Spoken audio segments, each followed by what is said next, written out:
Hello বন্ধুরা, তোমরা সবাই কেমন আছো? আজকে আমি চলে এসেছি একটা মিনি ব্লগ নিয়ে। আজকে কোথায় যাচ্ছি বলো তো? আজকে যাচ্ছি আমি দুর্গাপুর কল্পতরু মেলা। তো চলো যাওয়া যাক। দেখো আমি হাঁটতে হাঁটতে চলে এসেছি বাস স্ট্যান্ডের সামনে, বাস ধরবো বলে। কিন্তু বাসের ভিডিও তোমাদেরকে দেখাতে পারলাম না, বাসে প্রচণ্ড ভিড়।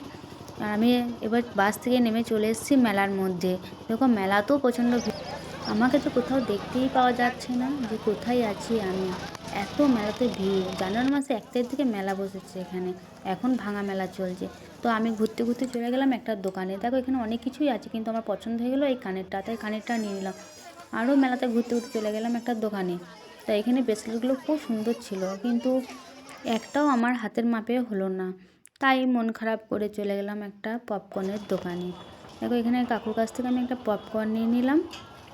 এরপর আমি ঘুরতে ঘুরতে চলে এলাম একটা ব্ল্যাঙ্কেটের দোকানে।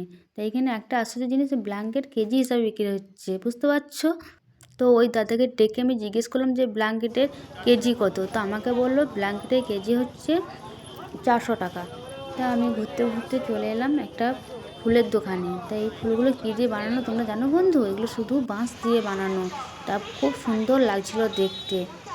তো আমিও দেখে ঘুরতে ঘুরতে চলে এলাম একটা কাকুর দোকানে ফুচকা খেতে। তো মেলায় এসেছি, ফুচকা খাবো না তাই কখনো হয়? তো চলো ঘুরতে ঘুরতে আমিও চলে এলাম একটা দোকানে। ভাবলাম যে কফি খাবো, কিন্তু কফি তো পেলাম না, পেলাম চা। চাটা খুব সুন্দর দাদা ভাইটা বানিয়েছিল। তো আমি ততক্ষণ চা খাই, তোমরা ততক্ষণ আমার চ্যানেলটিকে সাবস্ক্রাইব করে দাও। আর ভিডিওটা কেমন লাগলো আমাকে অবশ্যই কমেন্ট করে জানাবে। টাটা।